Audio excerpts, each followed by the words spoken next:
Hello student and welcome to simply GS. तो कैसे हैं आप लोग? आई होप अच्छे होंगे सभी लोग और खा पी रहे होंगे अच्छे से। आज अपन जिस प्रोग्राम के बारे में बात करने वाले हैं वो कुछ इस तरीके का है, जैसे कि किसी यूजर ने एक वैल्यू को इनपुट किया, मान के चलिए 3, 4, 5 किया। आपको उससे आपसे वो उम्मीद कर रहा है कि आप जो आउटपुट देंगे वो आउटपुट क्या देंगे, 5 + 4 + 3 यानी कि 12। तो कहने का मतलब क्या हुआ कि जो भी आप वो उसने इनपुट दिया वो 2 इंटीजर का हो सकता है, 3 का हो सकता है, 4 का हो सकता है, 5 का हो सकता है।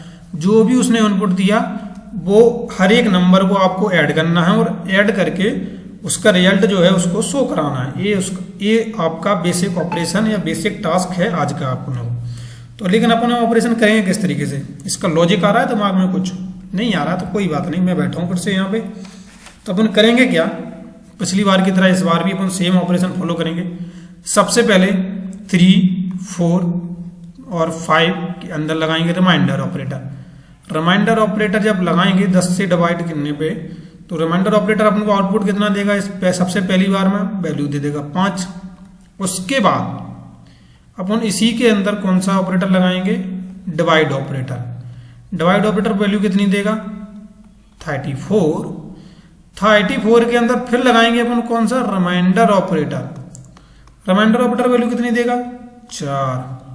फिर लगाएंगे अपन कौन सा? 34 के ऊपर लगाएंगे अपन divide operator. Divide operator value कितनी देगा? 3। फिर लगाएंगे 3 के ऊपर रिमाइंडर ऑपरेटर, वैल्यू कितनी आएगी? 3। फिर लगाएंगे इसके ऊपर डिवाइड ऑपरेटर, वैल्यू कितनी आएगी? 0।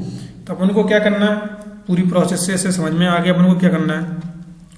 सबसे पहले अपन को 5 भी मिल गया, 4 भी मिल गया और 3 भी मिल गया। इन तीनों का अपन को ऐड करना है, ठीक है। रिमाइंडर की जो आउटपुट आएंगे उसको अपन को ऐड करना है सबसे पहली बात, और ऐड करेंगे तो अपना आउटपुट आ जाएगा। लेकिन अब समझने वाली बात यह है कि ये सारी चीज़ें होंगी किस तरीके से, कोड लिखा किस तरीके से जाएगा।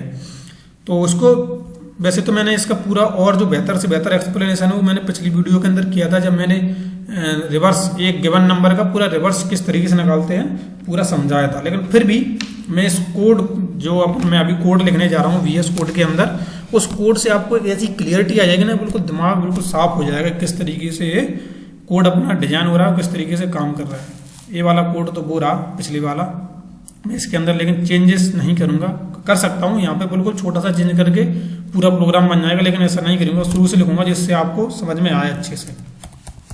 समझ में आना बहुत जरूरी है, नहीं आएगा तो मैं इसको दोबारा से भी थोड़ा एक्सप्लेन कर दूंगा पूरा प्रोग्राम बनाने के बाद, क्योंकि क्लियरिटी होना मैंने बहुत जरूरी है। प्रोग्रामिंग के लिए क्लियरिटी है तो आपकी प्रोग्रामिंग बहुत बेस्ट है, बहुत बेस्ट।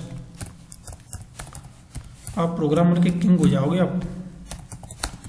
प्रोग्रामिंग का किंग कौन नहीं बनना चाहता है यार, हर कोई सोचता है कि अच्छी से अच्छी प्रोग्रामिंग करूं मैं, लेकिन हर कोई नहीं बन पाता ना।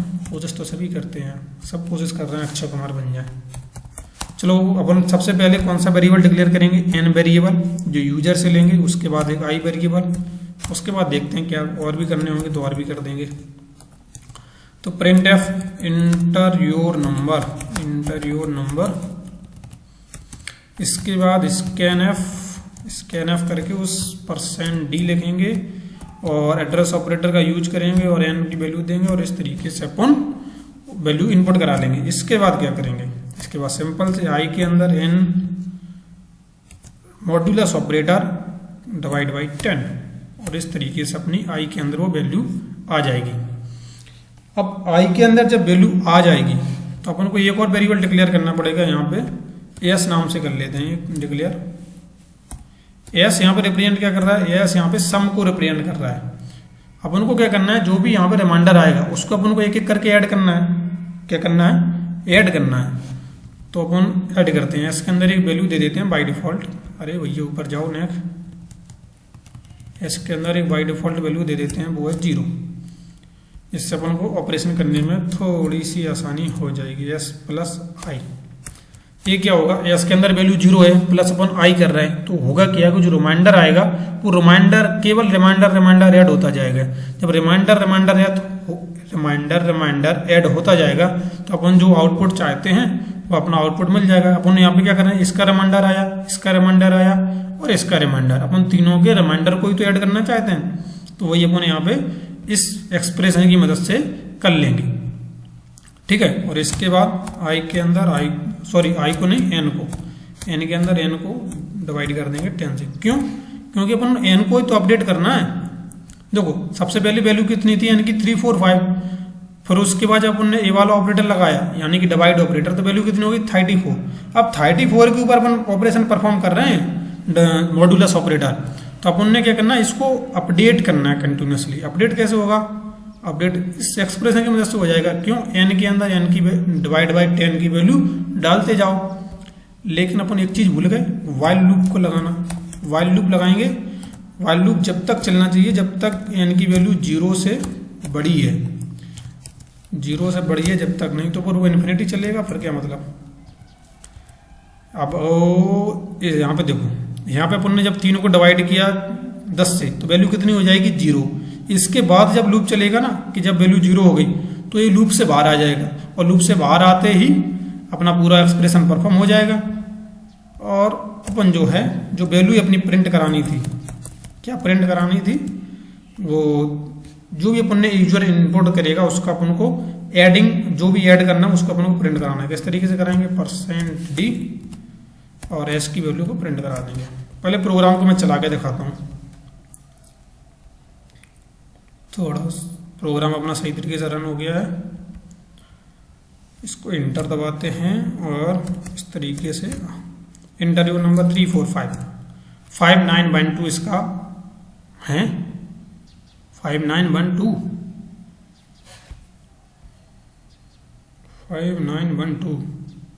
ओहो 5912 इसका प्रिंट हो गया। यानी कि सबसे पहले 5 प्रिंट हुआ, फिर 9 प्रिंट हुआ, फिर 12 प्रिंट हुआ। समझ सकते हो क्यों हुआ? क्योंकि अपन ने यहाँ पे एक गलती कर दी। अपन को %fd को यहाँ से उठाना था, Ctrl+X, और लूप के बाहर ले जाके यहाँ पे प्रिंट करना था। अब देखते हैं कैसे गलत देता है।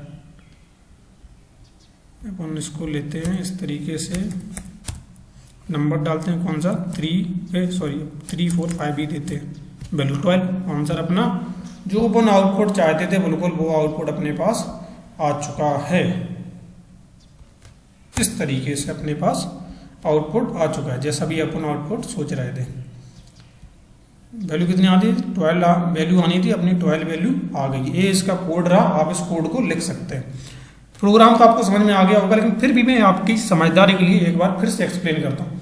सबसे पहले अपन ने क्या किया? 3 वेरिएबल डिक्लेयर किए, एन, आई और एस के अंदर वैल्यू डाल के 0, ये 3 वेरिएबल अपन ने डिक्लेयर किए। फिर एन के अंदर यूजर से वैल्यू ली, यूजर से बोला आप नंबर दीजिए, उसने जो वैल्यू दी वो वैल्यू एन के अंदर जाके स्टोर हो गई। इतना हो गया। उसके बाद वाइल लूप लगाए। वाइल लूप बोला कि एन की वैल्यू जब तक 0 से बड़ी है जब तक आप उसके अंदर का जो भी कोड है उसको परफॉर्म करो, है ना। तो एन की वैल्यू शुरुआत में तो 0 से बड़ी है, वो गई आई के पास, आई इक्वल टू एन %/10। तो इसका मतलब क्या है? एन की वैल्यू मान के चलो 3 4 5 है, तो 3 4 5 का जो भी रिमाइंडर है वो आई के अंदर जाके स्टोर होना है। तो आई के अंदर वैल्यू कितनी स्टोर हुई? पहले 5 स्टोर हो गई, ठीक है, 5 स्टोर हो गई। अब S equal to S plus I है, तो एस के अंदर शुरुआत में कितनी वैल्यू है? 0। तो S equal to S plus I के अंदर वैल्यू कितनी थी? 5। तो इस तरीके से एस के अंदर वैल्यू कितनी पहुंच गई? 5, ठीक है। अब उसके बाद जो नेक्स्ट ऑपरेशन है उसके अंदर क्या? एन की वैल्यू के अंदर एन डिवाइड बाई 10 कर दो। ये एक्सप्रेशन ही मैं पूरा आपको एक्सप्लेन करता हूँ यहाँ पे। मुझे ऐसा लगता है कि आपको थोड़ा सा क्लियर नहीं होगा, आपको हो गया होगा तो, और भी कई बच्चे होते हैं जिनको नहीं होता, इसलिए करते हैं। अरे भैया थोड़ा सा इधर हो जाओ, बच्चों को समझाना रहता है। देखो वाइल लूप का कोड मैं आपको समझाता हूँ। एन के अंदर वैल्यू कितनी आई? 3 4 5, ठीक है। एस के अंदर वैल्यू कितनी थी? शुरुआत में 0 थी। जब अपन वाइल लूप के अंदर गए तो उसके अंदर क्या था? जब तक एन की वैल्यू ग्रेटर देन 0 है तब तक अपना पूरा ऑपरेशन परफॉर्म होना है, ठीक है। तो आई के अंदर वैल्यू गई एन मॉड्यूलस बाई 10, तो वैल्यू कितनी गई? 5। आई के अंदर वैल्यू कितनी गई? 5। इसका रिमाइंडर कितना आएगा? 5। यहाँ पे अपन देख चुके हैं। आई के अंदर 5 गया। एस के अंदर एक्सप्रेशन करना था एस प्लस आई, तो यहाँ पे क्या होगा? इसके अंदर एस के अंदर शुरुआत में वैल्यू 0 थी, यहाँ पे वैल्यू 0 है, तो एस के अंदर क्या एक्सप्रेशन हुआ? एस 0 प्लस 5, 0 + 5 कितना होता है, 5 होता है। तो एस के अंदर वैल्यू कितनी पहुंच गई, अभी 5 वैल्यू पहुंच गई। इसके बाद एन को अपडेट कर रहे हैं अपन कि एन को डिवाइड बाई 10, सॉरी यहाँ पे एक और 10, तो एन के अंदर वैल्यू कितनी है 3, 4, 5। अब 3, 4, 5 को अपन डिवाइड कर रहे हैं, रिमाइंडर नहीं निकाल रहे हैं, डिवाइड कर रहे हैं। डिवाइड कर रहे हैं तो वैल्यू कितनी आएगी 34। तो एन की वैल्यू कितनी हो गई अभी 34। अब ये चेक करेगा एन की वैल्यू 0 से अभी बढ़ी है, 34 0 से बढ़ी है ना, तो फिर से ऑपरेशन परफॉर्म होगा कि अब इस बार क्या होगा, आई के अंदर 34 मॉड्यूलस बाई 10, तो वैल्यू कितनी आ जाएगी 4, वैल्यू 4 आ जाएगी, आई की वैल्यू 4 आ गई। इस बार अपने एस के अंदर वैल्यू अभी कितनी है 5 है ना, तो एस के अंदर 5 प्लस, इस बार जो एस नहीं लिखा है, जो 5 लिखा है, 5 प्लस आई की वैल्यू जो है 4, 9, तो एस के अंदर वैल्यू कितनी पहुंच गई, इस बार 9 पहुंच गई। और इसके बाद एन की वैल्यू को अपडेट किया गया, एन के अंदर 34 डिवाइड बाई 10, जब भी अपन 10 से डिवाइड करेंगे तो वैल्यू कितनी आ जाएगी 3, क्योंकि 10 3 × 34 तो एक्स्ट्रा है ना, तो 3 वैल्यू आ गई। अब 3 को अपन फिर से 0 से जाना है, मतलब 0 से बड़ी है 3 एन की वैल्यू, तो फिर से अंदर जाएगा, फिर से ऑपरेशन परफॉर्म होगा, तो फिर से ऑपरेशन परफॉर्म होने के बाद ये वाला ऑपरेशन यहाँ पे परफॉर्म हो जाएगा। तो 3 को जब ये परसेंटेज डिवाइड करेगा तो आई के अंदर वैल्यू 3 पहुँच जाएगी, वैल्यू यहाँ पे 3 थी, तो 9 + 3 12 हो जाएगा, बेस के अंदर वैल्यू 12, और इसको जब ये डिवाइड करेगा तो वैल्यू 0 आ जाएगी। अब एन की वैल्यू जब तक 0 से बड़ी थी तब तक एग्जीक्यूट होना था, अब लेकिन वैल्यू तो 0 हो चुकी है, अब वैल्यू 0 हो चुकी है तो ये लूप के बाहर आ जाएगा। लूप के जब बाहर आएगा तो आई के अंदर वैल्यू कितनी है उस समय 3, एस के अंदर वैल्यू कितनी है 12, लेकिन अपन आई की वैल्यू को प्रिंट ही नहीं करा रहे, एन की वैल्यू को प्रिंट ही नहीं करा रहे, प्रिंट किसकी वैल्यू करा रहे हैं, केवल एस की वैल्यू को। क्यों? क्योंकि एस की वैल्यू के अंदर उसका सम है और अपन को आउटपुट में भी सम ही निकालना था। तो इस तरीके से अपन ने पूरा ऑपरेशन परफॉर्म किया। आई होप वीडियो पसंद आई होगी। वीडियो पसंद आई है, वीडियो को लाइक, चैनल को सब्सक्राइब अभी कर दें, बेल आइकन को दबा दें, सारी नोटिफिकेशन ऑन कर दें। सिंपली जीएस चैनल पे पता नहीं क्या क्या आने वाला है। मिलते हैं नेक्स्ट वीडियो में, जब तक के लिए thank you for watching this video. Web development भी आएगा।